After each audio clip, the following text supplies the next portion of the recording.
What you focus on.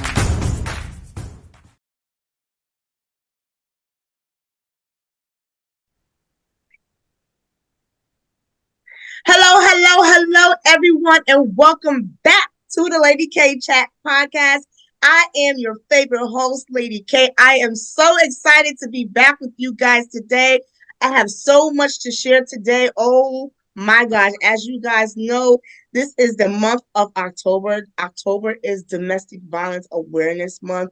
And I want to come across a topic that I feel enough people don't shed light on, and I'm going to thread lightly what they do. See, a lot of people talk about physical abuse. There's so many people out there that have experienced it, and I'm not knocking it because abuse is abuse. But today, specifically, I want to highlight and I want to talk about psychologically abuse. I know people say psychological, yes, and I'm going to use your favorite terms that you guys like to use, and that is the verbal and that is the mental. So combined, that is the psychological abuse. So today we're going to touch more on that and what it looks like. And, and you might never know. You might have experienced yourself. And that's the whole purpose of me doing the show today, to bring awareness, to talk about it, because we have a lot of these issues, especially our community. But before I get started, I am not alone. As you see, I have some guests today. Let me introduce these beautiful ladies. Today, I have with me Miss Kendria James. She is the CEO of KDE Financial Solutions. She's been in the industry for more than 15 years. That is the financial expert and guru. And then I have the pleasure of introducing Dr. Bolling. And I never heard this terminology before, guys, until she told me this, but she is a harm reduction specialist. And I'm going to have her explain that, but she definitely is in the mental health years, over 25 years in experience. Dr. Bolling, it's a pleasure for you to be with us today. Welcome, ladies. Thank you. Thank you for having us. Come on, guys. I got to give me some more energy. I got to give me some. Thank Definitely you. excited. So glad to but no, I am excited though. I know this topic is touchy, but also at the same time too, I want to let the people know that one, we are here. We are here to give our testimony. We are here to give the expertise. And I guys, you know what? Let me tell you something. Before we even start, y'all need to be sharing this with your friends, because you got to know that right now we're going to be dropping some nuggets. So share this with your friends right now before we even start talking, because I ain't talking until y'all start sharing. So I need y'all to share right now. So before we go into what we have in today. So, like I said before, a lot of people talk about physical abuse, but what exactly is psychological abuse? So, Dr. Bolin, you have the floor. If you can please give us the explanation, what is psychological abuse and what that may look like. So psychological abuse is when someone is they're impacting your thought process as well as your emotions. So that's kind of your thoughts and your feelings. So that, and I don't, when I say feelings, I don't mean touch. I mean feelings, internal feelings. And so what we really don't always think about is someone that their goal is to be psychologically abusive, verbally abusive, emotionally abusive. What they do is they are able to identify traits in the person that they might be potentially about to date, or someone that they find attraction to, because it's almost like they're looking for that person that has that vulnerability. So when they start to date that person, they do what's called grooming. Ooh. So grooming is I ask specific questions, and someone that, and I will say someone that has some trauma sometimes, and I'm gonna say we, as someone that has lived experience with domestic violence, emotional as well as psychological, emotional, and verbal. What we do is we kind of share our experiences. So we kind of give the person the blueprint. Right. So we tell them what we need, what we want, and then they get to determine how whether and how they're going to give it to us and how they're going to take it back. So it may initially start as we've told this person, maybe, what that we have, maybe I'll use the word abandonment concerns, that, family member, maybe parents for whatever reason, weren't as emotionally connected to us as we needed them to be. We may have been molested as a child by someone, or maybe physically abused by a parent, which ultimately creates a space of emotional and verbal. Because if you're physically abused, I'm quite sure verbal abuse is a part of that. And then emotionally, you are feeling like, oh my goodness, I am not good enough. Why did this happen to me? And I mean, a spanking is one thing, but abuse is something different. And no one can tell someone what when that line was crossed for them. What is abuse to me and feels like abuse to me may not be the same as what it feels like and looks like for Kendra. And so, Absolutely. yeah, and so That, it over time we begin to live our lives from that place of hurt. And so we may not even see the signs of that is escalating. This person is now starting to talk to us in a different way. This person is giving and withdrawing love or feelings of love at will so that we can respond how they want us to respond. So all of that is psychological abuse. And I will stop talking after this. There's a saying that if you punch me in the eye, my eye will heal. But the words that you've just said to me will play over in my life for probably decades, maybe throughout my life. So if you called me ugly when I was 5, I will hear you calling me ugly until I'm 55 or 65. ooh, that was very powerful. And Dr. Bolling, you said something so profound. You said the grooming, and a thought came to me. I'm gonna touch back on, but before I go there, I just want to know, Kendria, can you chime in? Because I'm pretty sure what Dr. Bolling said, some of the things resonate with you. Can you recall a time that you was in a situation that you've realized that this person groomed you based upon the information that you gave them? Well, I listened to everything she said, and yes, there were definitely some triggers, as to what she was saying, especially with the traits, the preying on you. So, and you're right, we do give them certain things about us, that allows them to, hold on to it and to follow us and, to see what sticks, so then there comes the grooming, the things that they'll do to see, okay, she's responding to this, she's responding to that, and then it continues, and then it's like whack, right? Then you have Yes. your back's against the wall, right? And you can't, like you said, it controls your mental process, how you think, so, I mean, that's just profound, but we'll get into it. There's more, but definitely, like you said, the grooming, that's something that, is definitely triggering, and it happens. But yeah, that was just one of the things that stuck out to me as well. Would you mind sharing a moment that may happen in your life that you can recall? Oh, this person actually grew me. Can you recall a moment? Well, those are the early phases, and I would say, looking back, you know, it's not where I can say, okay, this is when it happens. You know what I mean? Right. Because it's so early on, you Yes, because don't you don't realize it. know. Right. So You don't that's realize what I'm it. saying. Now that you're in Yeah. awareness, you can say, you know Yes. what? That was a grooming moment.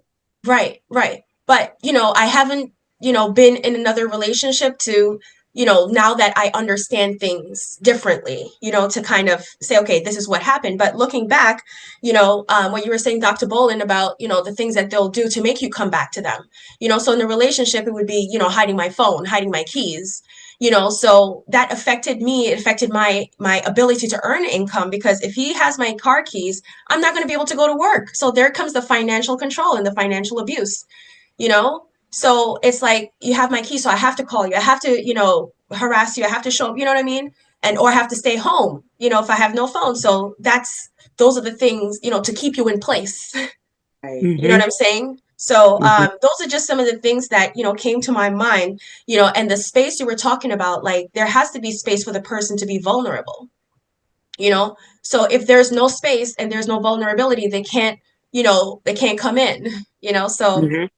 but a lot of it, I realize looking back, is just being aware of these things. And because we are focused on certain things that we want out of the relationship, we're not seeing these patterns, Mhm. and these are patterns that, happen to us. And then we wonder why we're, repeating those same patterns. But, I won't continue right now. Kalima.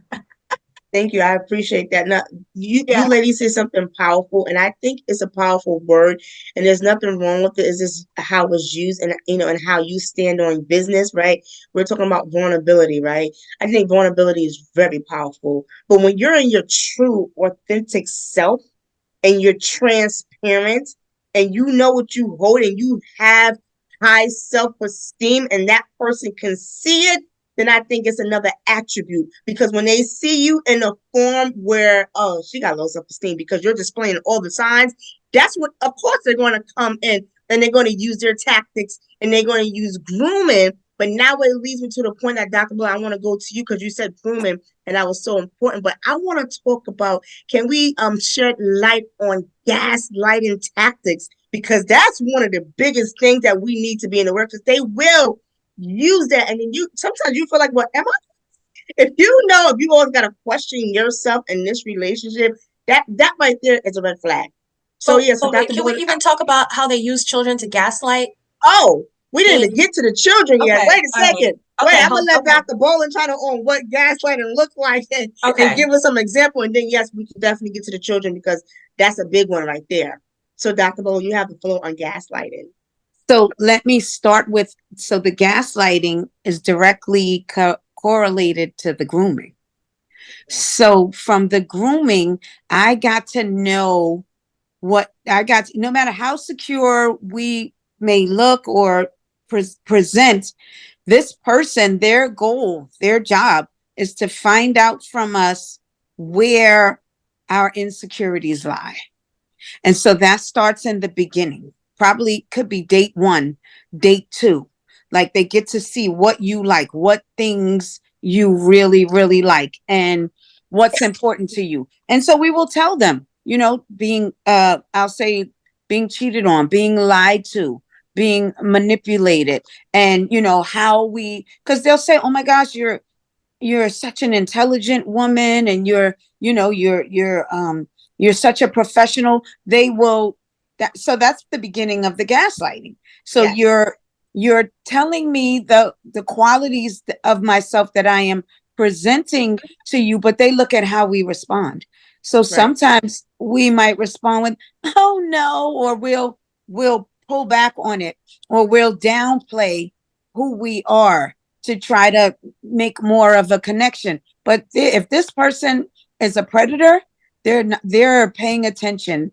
They are um they are specifically documenting in their mind your reactions and pressure points, so to speak, like points that they can follow up on. So the gaslighting goes directly to that area where they've identified there might be some insecurity. So in the beginning, the person might be what's the word? Love bombing.